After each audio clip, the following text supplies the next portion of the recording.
तो कक्षा 10 के प्यारे विद्यार्थियों, फिर से आप लोगों का आज इस वीडियो में बहुत बहुत स्वागत है। प्यारे विद्यार्थियों, आज हम लोग आप देख सकते हैं कि पद परिचय पाठ लगातार आपका चल रहा है।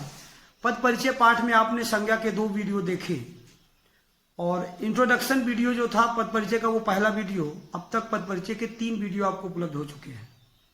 चौथा ये वीडियो आपको उपलब्ध हो रहा है पद परिचय के अंतर्गत ही उन 8 बिंदुओं में जिनमें आप संज्ञा पढ़ चुके हैं। अब आप दोबारा दूसरा ये लिंक पढ़ रहे हैं। तो कक्षा 10 के विद्यार्थियों, विषय हिंदी भाषा, पाठ पद परिचय, और जो विषय है, जो बिंदु है आज, वो है लिंग, जेंडर। समझते हैं जेंडर क्या है, लिंग क्या है। क्या लिखा है? अर्थ। अर्थ का मतलब, what the meaning of gender, what the meaning of gender. लिंग का अर्थ क्या है? तो यहां लिखा हुआ है, लिंग का अर्थ है चिन्ह, चिन्ह या पहचान का साधन।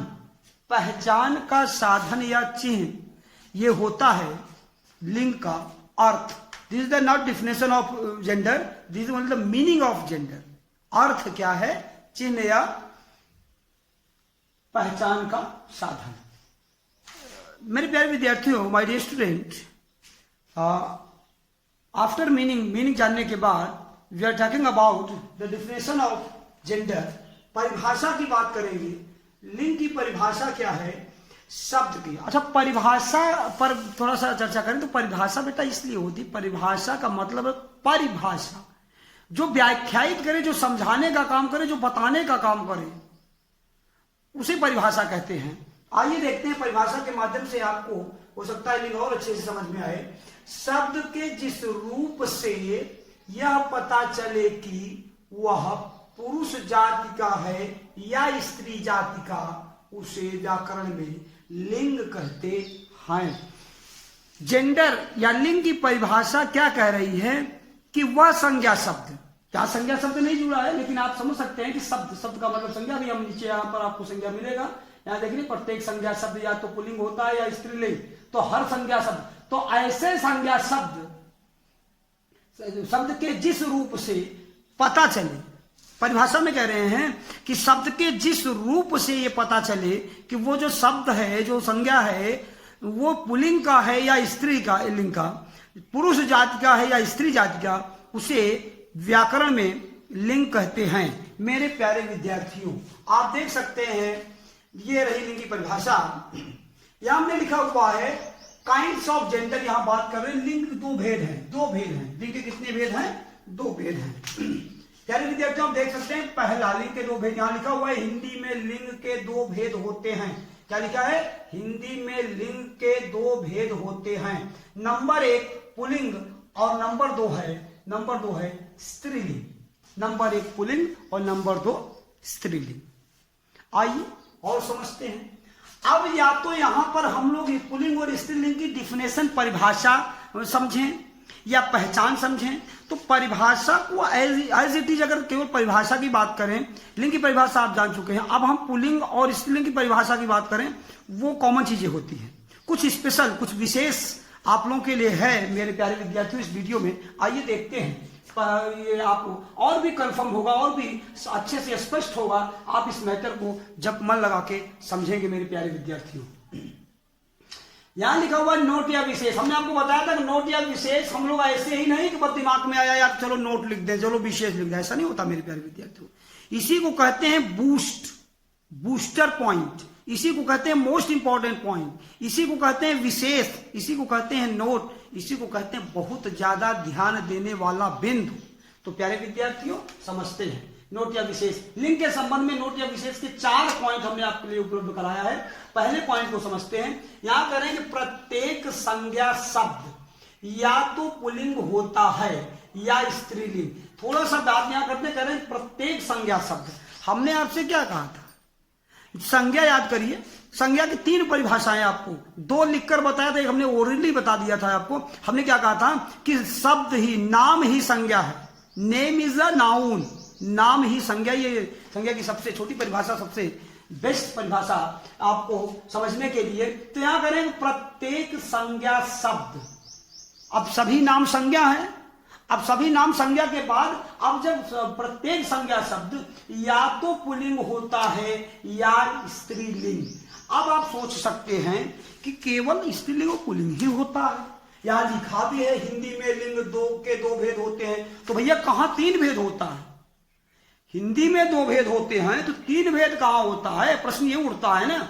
तो my dear student, the origin of Hindi is Sanskrit. Hindi की उत्पत्ति संस्कृत से हुई है। चर्चा करते हैं संस्कृत की, तो संस्कृत में लिंग के तीन भेद हैं। यहां लिख सकते हैं संस्कृत में लिंग के तीन भेद, और तीसरे को कहते हैं स्त्रीलिंग पुल्लिंग के बाद उभय लिंग। क्या कहते हैं? उभय लिंग या नपुंसक लिंग। ये भी काम दीजिए और अच्छे से समझ लीजिए और अच्छा नाम दे दीजिए। यहां कहते हैं नपुंसक। मेरे प्यारे विद्यार्थी, बातें हम लोग कर रहे थे किसकी? नोट पॉइंट नंबर 1 विशेष में, कि प्रत्येक संज्ञा शब्द या तो पुल्लिंग होता है या स्त्रीलिंग। इसमें तो कोई डाउट नहीं होना चाहिए कि हिंदी में जब दो ही लिंग है तो या तो पुल्लिंग होगा या तो स्त्रीलिंग। अब बताओ, एक बकेट में, एक बाल्टी में दो रंग की गेंदें हैं, हरी है लाल है। हरी गेंदें निकाल लीजिए, कौन सी बचेगी? लाल बचेगी। मतलब जब दो ही लिंग है, स्त्रीलिंग और पुल्लिंग हिंदी व्याकरण में, तो जब हिंदी व्याकरण दो ही लिंग है तो भाई या तो वो पूरे के पूरे हिंदी के शब्द या तो स्त्रीलिंग होंगे या तो पुल्लिंग होंगे, दोनों में से कोई एक होंगे। तो यही बात यहां कह रहे हैं, प्रत्येक संज्ञा शब्द या तो पुल्लिंग होता है या तो स्त्रीलिंग, क्योंकि ध्यान देंगे, क्योंकि बिना लिंग से जुड़े वह वाक्य में प्रयुक्त नहीं हो सकता। वह माने कौन? वह माने कौन? ये वह किसके लिए हुआ है? वह माने वो संज्ञा शब्द, वो शब्द कहां पर? वाक्य में प्रयुक्त नहीं हो सकता। और जब तक शब्द वाक्य में प्रयुक्त नहीं होगा तब तक वो पद नहीं बनेगा, तब तक अपने पूरे अर्थ को व्यक्त नहीं कर पाएगा। तो मेरे प्यारे विद्यार्थियों, पहले पॉइंट को आशा करता हूं आप समझ चुके हैं। देखिए यहां, तो आइए बेटा, पहले पॉइंट को आप समझ चुके हैं। आइए बात करते हैं हम लोग दूसरे पॉइंट की। नोट विशेष का जो लिंग का दूसरा पॉइंट है वो कह रहा है कि वाक्य में क्रिया का रूप संज्ञा के लिंग तथा वचन के अनुसार बदलता है। क्रिया का रूप, किसका रूप? क्रिया का रूप। कोई कार्य हो रहा है, वो कर रहा है या कर रही है, ये चीज कह रहे हैं कि संज्ञा के लिंग के अनुसार बदल जाता है।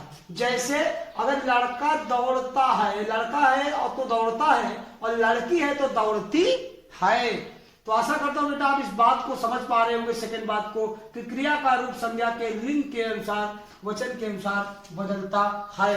अब यहाँ लड़के होता तो लड़के दौड़ रहे हैं, बहुवचन हो जाता, यहाँ वचन भी बदल जाता। लड़की है तो दौड़ती है, तो ये दौड़ती है, दौड़ता है। आप समझ रहे हैं कि लिंग भी बदल रहा है और वचन भी बदल रहा है, किसके अनुसार? संज्ञा के अनुसार। किसका? क्रिया का। आइए तीसरा पॉइंट समझते हैं कि लिंग का जो तीसरा पॉइंट है विशेष का, नोट का, वो क्या कह रहा है? वो कह रहा है कि अनेक विशेषण शब्द भी संज्ञा के लिंग के अनुसार परिवर्तित होते हैं। ऐसा नहीं है कि केवल क्रिया का ही रूप बदलता है लिंग के अनुसार। यहां देखिए, विशेषण का भी शब्द, विशेषण शब्द भी क्या हो जाता है? लिंग के, संज्ञा के लिंग के अनुसार विशेषण भी बदल जाता है। जैसा बैल है तो काला, बैल है तो काला, और गाय है तो काली। आप देखिए, काला या काली विशेषण है, तो लेकिन क्या करें? संज्ञा के लिंग के अनुसार ये परिवर्तित हो जाता है। किसके अनुसार? संज्ञा के लिंग के अनुसार। तो संज्ञा क्या है? बैल, तो बैल है तो काला हो गया। अब यहाँ संज्ञा क्या है? गाय है, तो संज्ञा के अनुसार ये क्या हो गया? काली हो गया। चौथे पॉइंट को समझते हैं। नोट या विशेष का अंतिम पॉइंट है बेटा, क्या कह रहा है कि हिंदी में कुछ शब्द नित्य पुल्लिंग तथा नित्य स्त्रीलिंग, क्या करें? हिंदी में कुछ शब्द नित्य पुल्लिंग तथा नित्य स्त्रीलिंग होते हैं। ऐसे शब्दों का लिंग परिवर्तन करने हेतु आरंभ में, किसके आरंभ में? शब्द के आरंभ में क्या कर देते हैं? नर या मादा लगा दिया जाता है। ये नियम है किसका? लिंग के संबंध में ये नियम है। क्या कह रहे हैं? हिंदी में कुछ शब्द ऐसे जो हमेशा स्त्रीलिंग ही होते हैं, कुछ शब्द ऐसे जो हमेशा पुल्लिंग ही होते हैं। तब उनमें आप कैसे? जैसे हमने कहा कोयल, आप बताओ, अब कोयल समझ में आया कि नर है कोयल की मादा है कोयल। हमने कहा कौवा, कौवा का कौवी थोड़ी हो जाएगा ना, व्याकरणिक दृष्टि यहाँ नर या मादा लगाना पड़ेगा। मच्छर, वैसे तो मच्छर पुल्लिंग है, लेकिन आप इसको नर और मादा में कैसे बदलाएंगे? तो ये ऐसे कुछ शब्द हैं जिनमें कह रहे हैं कि जो हमेशा पुल्लिंग और हमेशा स्त्रीलिंग होते हैं। ये आपको होमवर्क भी मिला हुआ है कि नित्य पुल्लिंग तथा नित्य स्त्रीलिंग 5 शब्द। आप देखिए, पहले आप समझिए, फिर हम होमवर्क की चर्चा बाद में करेंगे। क्या कह रहे हैं पॉइंट? हिंदी में कुछ शब्द नित्य पुल्लिंग तथा नित्य स्त्रीलिंग होते हैं। ऐसे शब्दों का लिंग परिवर्तन करने हेतु आरंभ में, किसके आरंभ में? शब्द के आरंभ में ही नर या मादा लगा दिया जाता है। आइए देखते हैं। कौवा, अब देखिए कौवा ये नित्य पुल्लिंग है, तो इसमें क्या किया? नर कौवा, मादा कौवा। मच्छर पुल्लिंग है, तो क्या किया? नर मच्छर, मादा मच्छर। कोयल, कोयल तो हमेशा स्त्रीलिंग, तो नित्य स्त्रीलिंग है। नित्य स्त्रीलिंग शब्द जैसे पूछेगा कोई भी नित्य स्त्रीलिंग शब्द एक बताए, तो आपको बता दो कोयल है। पुल्लिंग को जाओ कौवा है, बता दो।